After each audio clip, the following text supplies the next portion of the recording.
बिस्मिल्लाहिर्रहमानिर्रहीम। अस्सलाम वालेकुम। वकालतनामा के मेरे दोस्त और जो सब्सक्राइबर हैं, कैसे आप सब लोग? उम्मीद है खैरियत से होंगे। और जिन्होंने हमारे चैनल को अभी तक सब्सक्राइब नहीं किया वो इसको सब्सक्राइब करें, बेल के बटन पर ज़रूर क्लिक कर लें।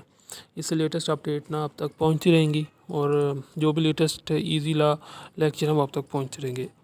तो CRPC कवर कर रहे हैं। सबसे जो इम्पोर्टेंट क्वेश्चन की लिस्ट में हम आहिस्ता आहिस्ता शामिल हो रहे हैं। अब हबीज़ कर्पस का एक इम्पोर्टेंट क्वेश्चन है, सेक्शन क्रॉस रेफरेंस आर्टिकल 4, 9 और 199 ऑफ कॉन्स्टिट्यूशन ऑफ पाकिस्तान और सेक्शन 491 CRPC। असल में मेरे भाइयों, पाकिस्तानी शहरी होने के नाते हमें कुछ हकूक़ हासिल हैं, कुछ आज़ादी हासिल है और कुछ हमारे ज़ाहिर बात है फ़राइज़ भी हैं, लेकिन हकूक़ हमारे कुछ हैं कि हमारी इज़्ज़त नफ्स को जो है वो पामाल ना किया जाए। तो इसी के ऊपर जो है वो सेक्शन ये बेस करते हैं तीनों चारों। और article 20 constitution Pakistan 1973 provide the personal liberty as a fundamental right. 1973 के कानून के अंदर इंसान की जो पाकिस्तानी शहरी की जो आज़ादी है उसको बहुत ज़रूरी समझा गया है और उसको उसकी इज़्ज़त को दागदार होने से बचाने के लिए जो है वो हबीज कर्पस का जो एक्ट वो शामिल किया गया है। और फंडामेंटल राइट्स के अंदर यही आ जाता है कि आर्टिकल 9 ऑफ द और article 199 empower the high court to issue a right of the habeas corpus in cases of violation of the right of the section 491 CRPC also provide the power to the issue direction in the nature of the habeas corpus. Relevant provision 491 आ गया। बाकी meaning of habeas corpus आ गया कि have his body के वो उसकी जो है वो अपना जिस्म रखता है। केस ला मीनिंग, केस ला का मतलब आपको मैंने पहले बता दिया, आपको इसके समझने की ज़रूरत नहीं। डेफिनेशन ऑफ हबीज कर्पस की तरफ चलते हैं।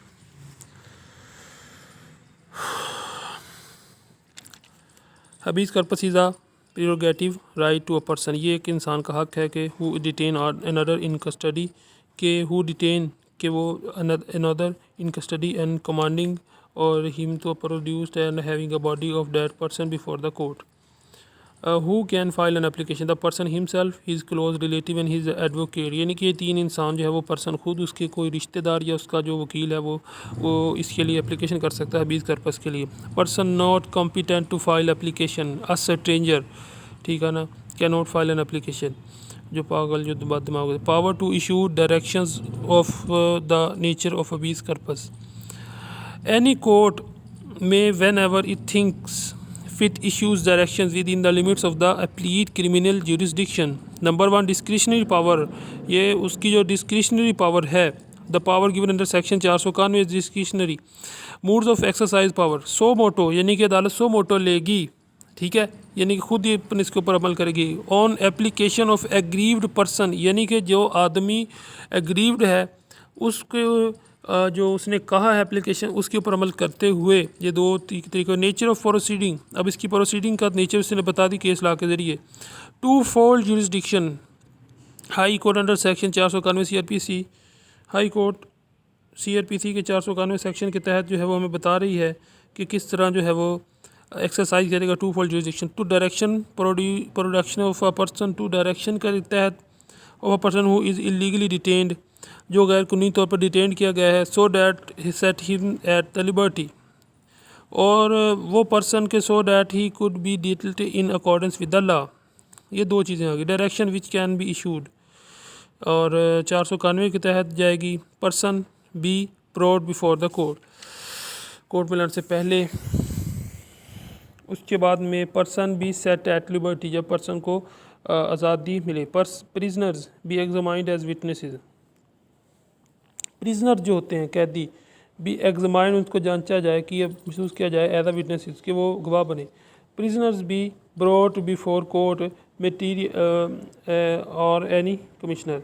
Transfer of detaining from jail, body of defendant by brought in on the sheriff's returns of CPI corpus,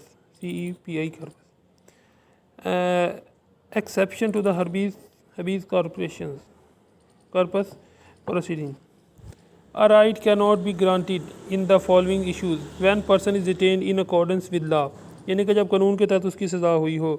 where the effect of it would be to the review the jurisdiction of one of the superior court के तहत where the person concerned is not situated within the limits of its appellate criminal jurisdiction। Scope इसका क्या है, आपको पहले बता दिया 1973 के अंदर इसका ये स्कोप है। डेलीगेशंस अता करता of power by the high court under section delegated legislation है ये कोर्ट के तहत, ठीक है। अब इसका जो है मैं कंक्लूजन ऐसे पढ़ूंगा कि आपको इसकी जो है वो बड़ी आसानी से समझ आ जाएगी।